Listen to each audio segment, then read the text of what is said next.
사랑의 기쁨을 소개하는 홍성계 스테파노 신부입니다.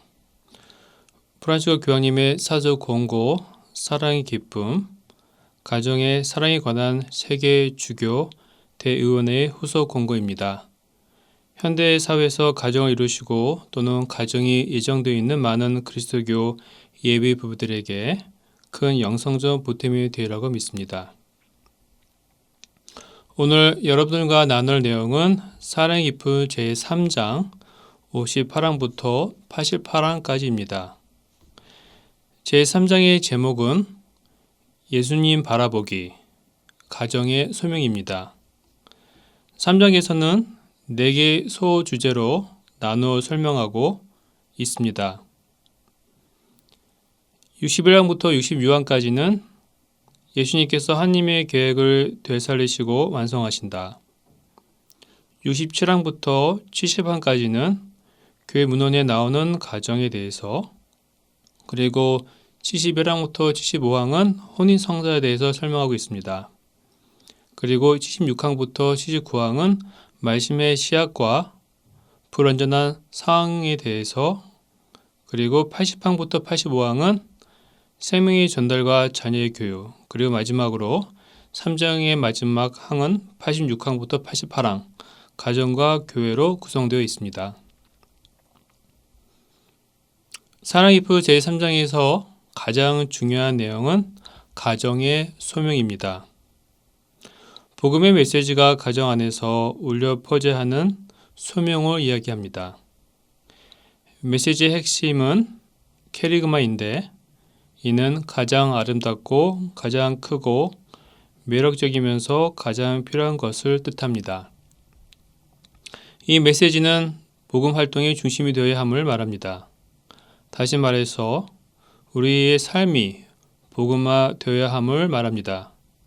그래서 사랑의 기쁨 3장에서 모든 그리스도인의 교육은 무엇보다 캐리그마의 심화라고 말합니다.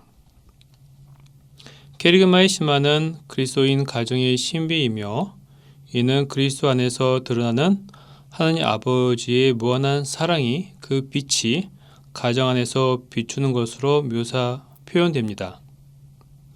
이러한 맥락에서 사랑의 기쁨 제3장은 혼인과 과정에 관한 교회 가르침을 간단히 요약한 내용으로 전달하고 있습니다.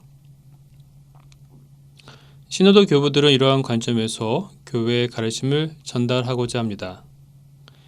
예수님의 그 사랑의 눈길에서 시작하여 그분께서 당신이 만나는 사람들을 사랑과 자애의 눈길로 바라보셨으며, 하나님 나라를 위하여 필요한 것을 일러주시며 그들과 함께 걸으셨음을 늘 상기하며, 오늘날 가정에 관한 복음을 실천하고 전하는 우리 임무에서 우리와 함께 하심을 늘 기억해야 하겠습니다.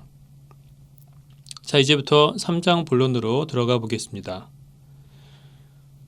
61항부터 66항은 하나님께서 예수님을 통해서 당신의 계획을 되살리시고 완성하십니다.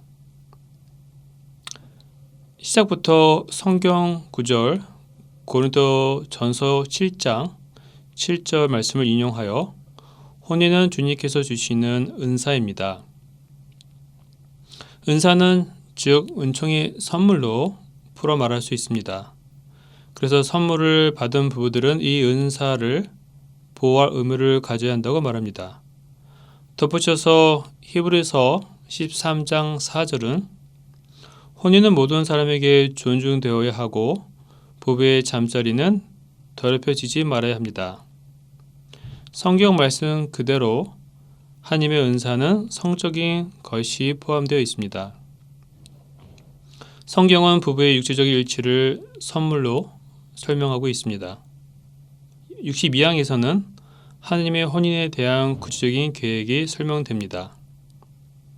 마태복음 19장 6절에서 8절, 예수님의 말씀을 다시금 되새겨 보겠습니다. 모세는 너희의 마음이 완고하기 때문에 너희가 아내를 버리는 것을 허락하였다. 그러나 처음부터 그렇게 된 것은 아니다. 하나님께서 맺어주신 것을 사람이 갈라 놓아서는 안 된다. 예수님의 말씀을 통해 남자와 여자의 결합이 풀 수 없는 것임을 재확인할 수 있습니다. 이를 교회에서는 혼인의 불가해소성이라고 합니다. 제가 사랑 기쁨 2장에서 한번 설명드렸습니다. 하나님 안에서 혼인은 세상에서 흔히 말하는 그런 서약, 영어로는 컨트랙, 이런 서약이 아니라 성서의 개념으로 라틴어로 포에투스라고 정의합니다. 그래서 혼인으로 결합된 사람들에게 주어진 은사로 우리는 이해합니다. 하나님께서는 혼인의 의미를 하나님의 그 본 계획을 되살리는 계시 충만함으로 선포하십니다. 특별히 마테오복음 19장 3절을 인용하시면 참조할 수 있습니다. 64방에서는 마르코복음 10장 1절에서 12절을 참조하여 인용하고 있습니다. 그리스도께서 혼인과 가정의 화해를 통해 본래의 형태로 되돌려 회복하셨음을 강조하고 있습니다. 가정과 혼인은 그리스도 통해 구속되었고 모든 참 사랑이 흘러나오는 그 신비인 그리고 거룩한 삼일체 무상으로 회복되었음을 천명합니다. 그리스도께서는 교회를 통해서 혼인과 가정에 하나님의 사랑을 증언하고 친교의 삶을 살아가는 데 필요한 은총을 주십니다. 이 부분을 묵상하다 보니 예전에 교황 요한 바오로 2세의 몸의 신학 The Theology of the Body의 핵심 사상이 생각납니다.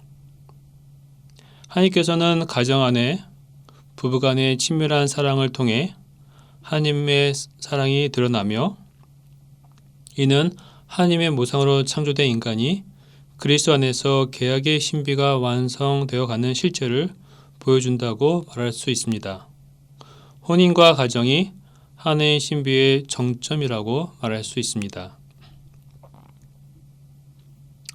여러분이 잘 아시다시피 예수님께서는 가나안의 혼인잔치에서 첫 번째 기적을 베푸시면서 당신의 공생활을 시작하셨습니다. 그분의 공생활은 위로를 필요하는 하나님의 자녀들에게 커다란 위안이 되었습니다. 그분께서는 자비로운 하나님 모습을 대변합니다. 이는 하나님과 인간의 계약 관계의 회복을 위해서 자비로운 하나님께서 인간에게 먼저 손을 건네신다고 이해할 수 있습니다. 구체적으로 요한 바오로 2세의 회칙 자비로운 하나님 Divis in Misericordia를 참조하시면 좋겠습니다. 구체적인 예들이 성경에 있습니다. 사마리아 여인에게 마시물을 청하는 예수님, 그리고 가늠하다가 붙잡힌 여성을 대하는 예수님의 그 자비하신 태도, 공통적으로 드러나는 점은 예수님을 통해 무상의 하느님의 사랑이 드러나면서 그분의 사랑을 경험하는 많은 성경의 인물들이 죄를 자각한다는 점입니다. 여기에서 죄를 꼭 윤리적인 행위만을 가리켜 말하는 것은 아닙니다. 영성적 측면에서 죄는 하나님과의 관계가 단절된 것을 의미합니다. 또한 이는 상처입니다. 저는 죄를 이렇게 표현하고 싶습니다. 하나님과 관계가 단절돼서 남게 되는 사랑의 상처. 물론 이것이 매우 은유적 표현이라고 말할 수 있는데 그 관계성 안에서 상처가 커지면 그 관계가 단절되고 결국 파괴됩니다. 그래서 예수 그리스도께서는 우리의 상처가 봉합되도록 본인 스스로 봉합의 연구가 되시려고 하셨습니다. 그분을 우리가 상처의 치유자로 부르는 이유가 여기에 있습니다. 죄를 단죄해서 정의로운 것이 아니라 자비로운 하나님의 깊은 뜻은 치유와 화해를 통해 상처가 회복되어 죄 이전의 상태로 회복시키고자 예수님을 희생의 봉합 연고가 되도록 파견하셨습니다. 67항부터 70항은 교회 문에 나오는 가정에 대한 해설입니다. 제2차 바티칸 공의회의 현대세계 교회에 관한 사목헌장, 기쁨과 사랑, 가우디움 앳 에스페스. 이 사목헌장에서 혼인과 가정의 존엄을 증진하는데 많은 관심을 교회는 보이고 있습니다. 사목헌장은 혼인을 생명과 사랑의 공동체로 정의하고 사랑을 가정의 중심에 두었습니다. 그리고 부부의 참된 사랑은 사목헌장 49항을 인용해서 서로 자신을 내어주는 그러한 선물로 해설합니다. 여기서 내어줌은 성적인 측면과 정서적인 측면을 함께 내포합니다. 그리고 부부가 그리스도 안에 그 뿌리를 내리고 있음을 강조합니다. 교회에서 혼인을 성사로 표현하는 이유가 여기에 있습니다. 인간의 사랑에는 한계가 있기에 그리스도께서는 인간의 사랑을 받아들이시어 이를 새롭게 하고 정화시키시고 완전하게 한다고 볼 수 있습니다. 그리하여 부부의 삶에 믿음과 희망과 사랑이 스며들게 하시어 주님이 주시는 고유의 은총으로 하나님의 사랑의 신비를 드러내는 성 가정이 되는 것입니다. 68항 서두에 바울의 6세의 가르침을 교회는 상기합니다. 그분의 회칙 인간 생명, 라틴말로 호모네 피에테에서 부부의 사랑과 생명의 출산의 본질적 유대를 언급하고 계십니다. 동시에 책임있는 부모의 사명을 부부에게 요구하고 있습니다. 인간의 생명 회칙에서 부모의 책임 수행은 올바른 가치 질서 안에서 하나님과의 관계 안에서 올바른 부부의 의무를 인정할 것을 요구합니다. 쉽게 말해서 책임있는 부부의 모습이 바로 교회의 가르침인 것입니다. 69항에서는 요한 바오로 2세 교황님께서 당신의 공고 가정 공동체 파밀리아르스 콘솔리토를 통해 가정을 특별한 어떤 지위로 올리십니다. 가정을 교회의 길, 즉 교회가 나아갈 방향으로 제시하시면서 남자와 여자의 사랑에 대한 소명을 간략하게 설명하십니다.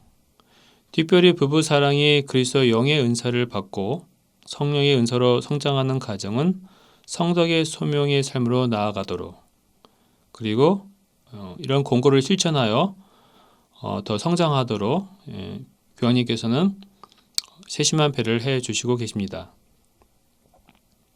이와 맥락을 같이하여 베네딕토 16세 교황님께서는 회칙 하나님은 사랑이십니다. 데우스 카리타스 에스트에서 사랑에 대한 새로운 기준을 제시하십니다. 이는 십자가에 못 박히신 예수 그리스도의 사랑에 비추어서 온전히 이행되어야 하는 그러한 참 사랑입니다.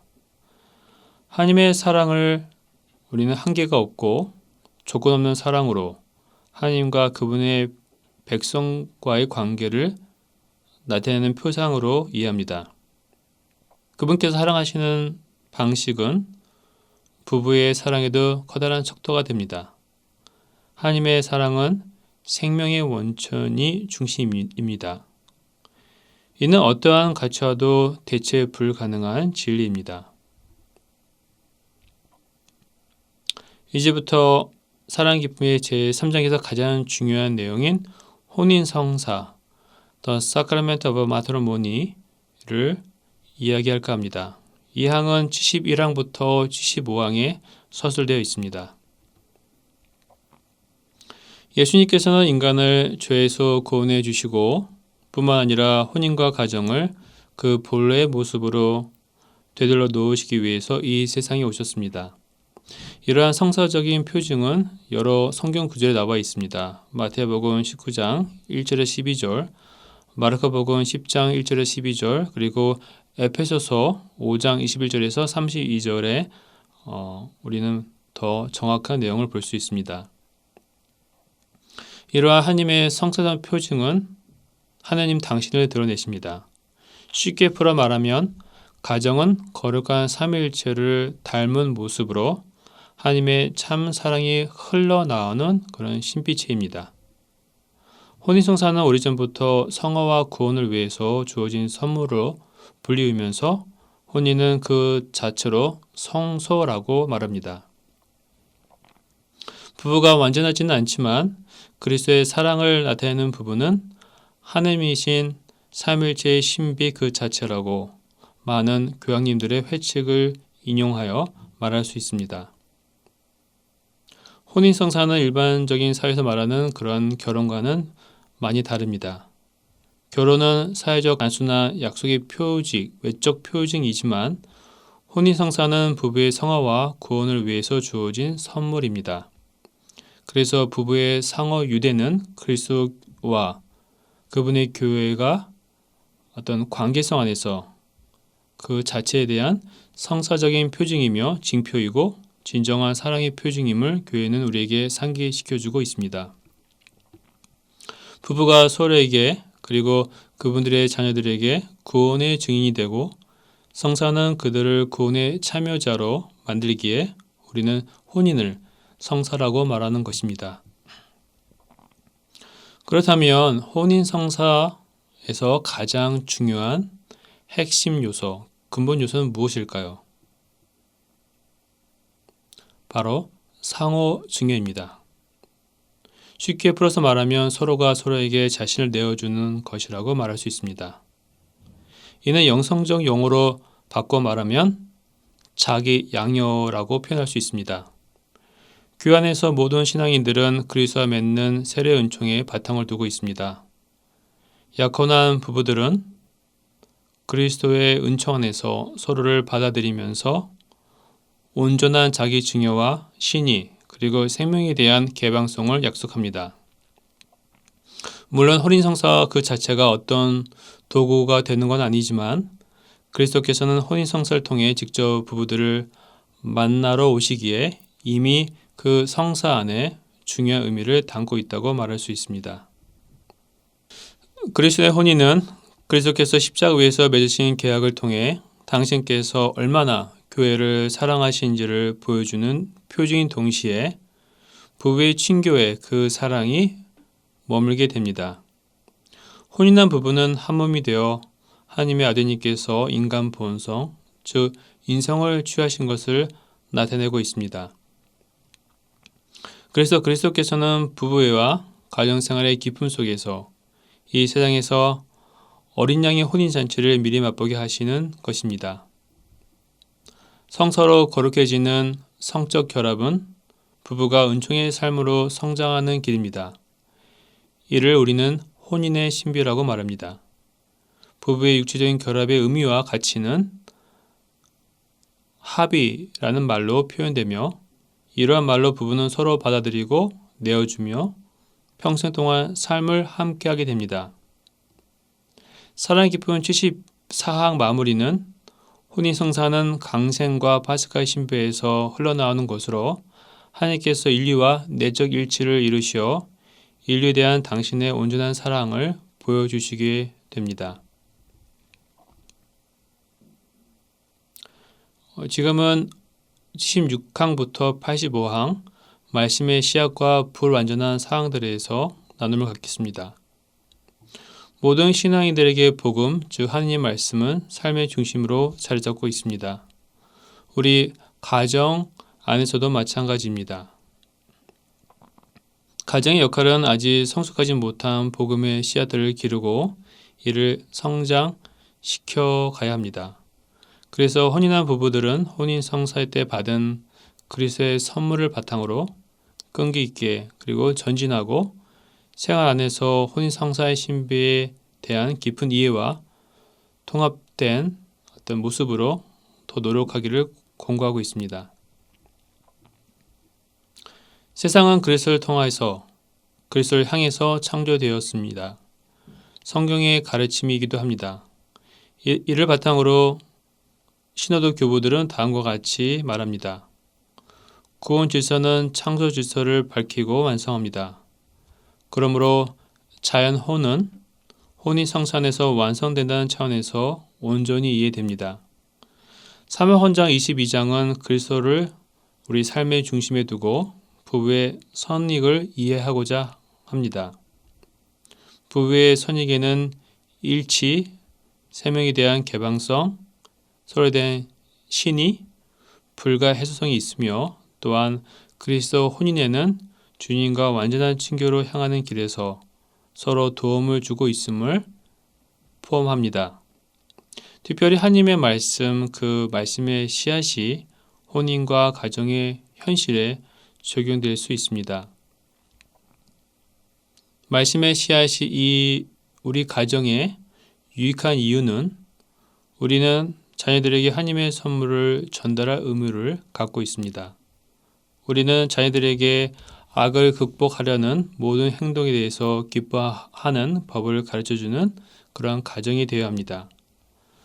곧 성경이 살아있고 활동하신다는 것을 보여주는 가정을 이 세상에 실현하라는 것이 우리의 소명이고 그러한 우리가 되어야 합니다. 우리의 가정은 그리스도의 눈, 그러한 눈으로 바라보아야 합니다. 모든 이에게 빛을 비춰주는 그리스도의 눈길은 이혼하거나 또는 재혼하여서 조당에 걸린 그런 신자들에 대한 교회의 사목적 그런 모습에 우리는 사목적 힘을 실어줘야 합니다. 이러한 하나님의 교육 방법의 관점에서 교회는 불완전한 방식으로 교회 생활에 참여하고 있는 많은 이들을 사랑으로 돌보고 있습니다. 교회는 이러한 이들을 위해 회개 은총을 청하며 그들에게 좋은 일을 하고 서로 사랑으로 돌보며 그들이 살아가고 일하는 공동체를 위해서 봉사하라고 촉구합니다. 비정상적으로 결합한 부부들이 공적인 유대를 통해 모범적인 가정을 이루고 또 그 가정 안에서 깊은 애정과 자녀에 대한 책임 그리고 온갖 어려움을 극복하는 그런 시련을 극복하는 능력을 보이게 될 때 이는 가능하다면 혼인성사의 고향으로 이끌 수 있는 기회로 여겨질 수 있습니다. 이제 3장의 마지막 단락인데요. 80항부터 85항 생명의 전달과 자녀 교육에 대해서 이야기해 보겠습니다. 혼인은 무엇보다 생명과 사랑의 내밀한 부부 공동체입니다. 이는 은총의 성사로서 부부 자신들에게 선익이 되고 또 성은 남녀 부부를 위한 것입니다. 게다가 심지어 하나님께 자녀들을 선사받지 아니한 부부들도 인간으로서 또 신앙인으로서 충분한 의미를 가진 부부의 생활을 누릴 수 있습니다. 그렇지만 본질적으로 부부의 결합은 그 본질적 특성으로 출산을 지향합니다. 가정에서 태어난 자녀들, 외부에서 부부의 상호 사랑에 그냥 덧붙여지는 것이 아니라 서로 내어주는 일의 선물로서 그것이 열매이자 사랑의 완성으로 부부 결합 그 자체에서 생겨나는 것이 바로 자녀입니다. 더 쉽게 말하면 자녀는 과정의 결과로 생겨나는 것이 아니라 사랑의 시작부터 존재하는 본질적 특성임을 모든 가정은 기억해야 하겠습니다. 만약 이를 거부한다면 사랑 자체가 훼손되는 것입니다. 자녀는 어떠한 방법이 아니라 부부의 사랑에서 태어나야 합니다. 자녀는 당연한 어떠한 것이 아니라 선물이기 때문입니다. 자녀는 부모의 특별한 부부 사랑의 행위가 그런 행위의 결과가 낳은 열매입니다. 창세기 1장 27절에서 28절을 인용하면 창조 질서에 따라서 남녀 사이의 부부 사랑과 생명 전달은 모두 부부에게 명령된 것입니다. 창조주 하나님께서 남자 여자에게 당신 창조 사업에 참여하게 하셨으며 또한 이들을 당신의 사랑의 도구로 삼으시어 인간 생명의 전달을 통해 그들에게 인류 미래에 대한 커다란 책임을 맡기셨습니다. 82항은 특별히 이 태아가 왜 선물인지 우리에게 좀 더 강조하고 있습니다. 인간은 자유, 의지라는 특별한 선물을 부여받았습니다. 그래서 출산을 개인 또한 부부가 마음대로 계획할 수 있는 그런 계획을 가질 수 있습니다. 그리고 이러한 사고방식이 확산되고 있음을 우리는 어렵지 않게 확인할 수 있습니다. 이에 대한 교회의 가르침은 무엇일까요? 교회는 부부가 책임 있는 출산과 더불어 모든 차원에서 조화롭고 의식이 있는 친교를 이루도록 해주고 있습니다. 출산 조절법에 대한 윤리적 평가에서 인간 존엄성의 존중을 강조한 바로 6세 교황님의 회칙 휴먼비 때 인간 생명 메시지를 되새겨 볼 필요가 있습니다. 입양가 위탁 부부가 되는 것은 부부의 삶에서 특별한 출산을 나타내는 것입니다. 예전에 어떤 유명 연예인 부부가 자녀 2명을 입양했습니다. 아내분께서 인터뷰 중에 이런 말씀을 하신 것이 기억에 남습니다. 두 입양아를 가슴에 낳았다고 그렇게 말씀하시면서 본인의 가정은 사랑으로 묶어진 그러한 새로운 가정으로 표현하셨습니다. 또한 교회는 장애가 있는 자녀들을 받아들이고 교육하며 사랑으로 감싸는 가정들을 지지하며 그분들에게 특별한 감사를 드립니다. 83항에서는 생명에 대한 수호를 강조하고 있습니다. 생명의 지성소는 가정입니다. 교회에서 지성소는 거룩한 제들을 일컬어 말합니다. 이러한 맥락에서 가정은 생명의 지성소입니다. 인간 생명의 가치는 위대하고 어머니 태중에서 자라고 있는 그러한 무고한 태아에게 그 생명권을 빼앗을 수 없습니다. 육체에 대한 개인의 권리를 내세우면서 태아의 생명을 없애는 그러한 결정은 정당화될 수 없습니다. 태아의 생명은 그 자체로 목적이고 결코 다른 인간의 소유물로 간주될 수 없습니다. 태아에 대해 나라마다 여러 윤리적 기준이 있고 법적 보호 장치가 있지만 어디서나 태아에 대한 논쟁이 뜨겁습니다. 교회 기준은 매우 절대적입니다. 어머니의 자궁에서 난자와 정자가 만나 수정되는 그 순간부터 새 생명을 지닌 인간으로 규정합니다.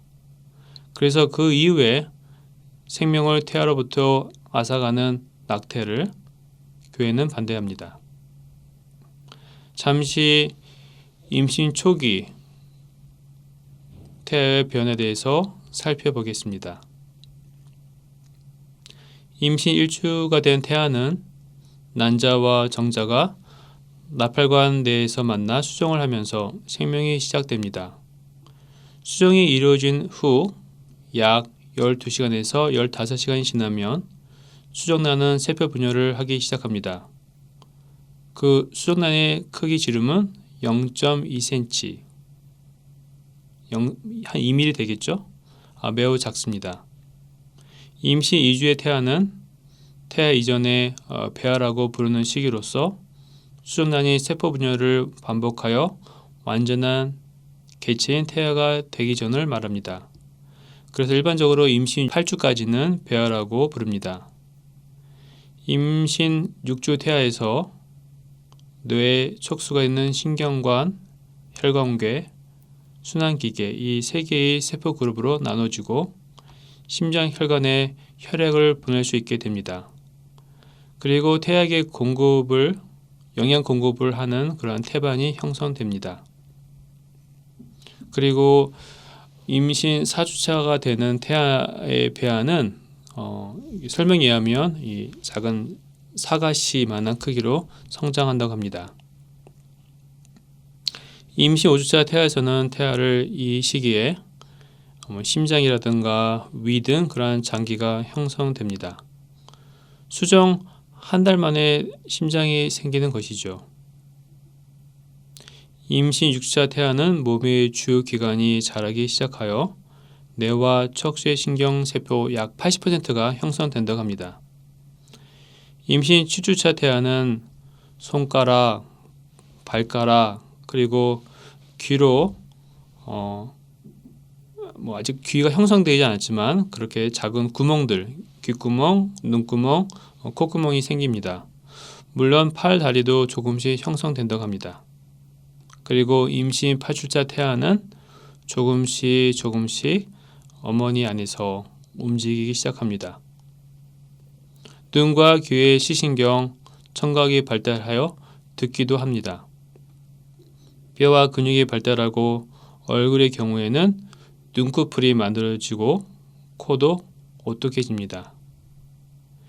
임신 9주차 태아는 이 엄지손가락만한 그런 크기로 성장하여 어머니 자궁 안에서 헤엄을 치기도 합니다. 내장기관이 활동하기 시작하여 초음파 검사를 통해 심장 박동 소리를 들을 수 있는 시기입니다.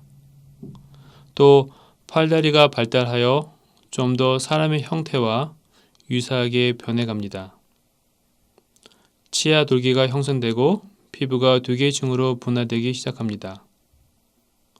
임신 10주차 태아는 아직 몸무게가 10g밖에 되지는 않지만 세포는 거의 자리를 잡습니다. 이제 정말 사람 같습니다. 신체의 거의 모든 부분이 제 모습을 띠기 시작합니다. 몸이 곧게 펴지고 길어지며 5개의 손가락과 각 왼쪽 오른쪽 10개의 손가락과 10개의 발가락이 분명하게 보입니다. 얼굴에는 턱과 뺨과 입술, 눈꺼풀이 발달합니다. 임신 11주차 태아는 키와 몸무게가 각각 6에서 8cm, 그리고 몸무게는 15에서 29g 정도로 팔다리 부분이 확실하게 구별되기 시작합니다. 다리와 허벅지, 종아리, 발이 구분되어 보입니다. 태아의 대뇌가 발달하기 시작합니다. 그래서 기억력이 생기기 시작합니다. 귀가 만들어지면서 소리를 알아듣습니다. 간과 비장, 맹장 등의 내장이 발달하고 성기가 형성됩니다. 채모도가 자라서 솜털이, 뽀송뽀송한 솜털이 생기는 시기입니다. 임신 12주차 태아는 그 뇌가 급속히 발달하여 머리 부분이 커져 몸 전체의 3분의 1 정도를 차지합니다. 얼굴과 몸에 솜털이 덮이기 시작합니다. 이제 성기가 발달하여 외관상 남녀 구별이 가능하다고 합니다. 여기까지 임신 초기부터 약 12주간 태아의 변화에 대해서 살펴보았습니다. 보이는 라디오를 통해 청취하시거나 시청하시는 모든 분들이 아실 것입니다. 태아가 우리와 같은 인간인지 아니면 아닌지. 가정은 생명의 마지막 단계에서 포함하는 모든 단계에서 인간 생명을 보호합니다. 그래서 의료기관 종사들에게 양시적 거부의 도덕적 의무를 상기시켜 주어야 하고, 이와 더불어 교회는 자연사의 권리를 단언하고 과다한 의료 행위나 안락사를 금지해야 하며, 이러한 시급성을 우리는 절감해야 합니다. 그리고 단호히 사형제도를 거부합니다. 교회는 부모로서 가장 중요한 의미이며 또 제1차적인 권리는 자녀 교육임을 강조합니다.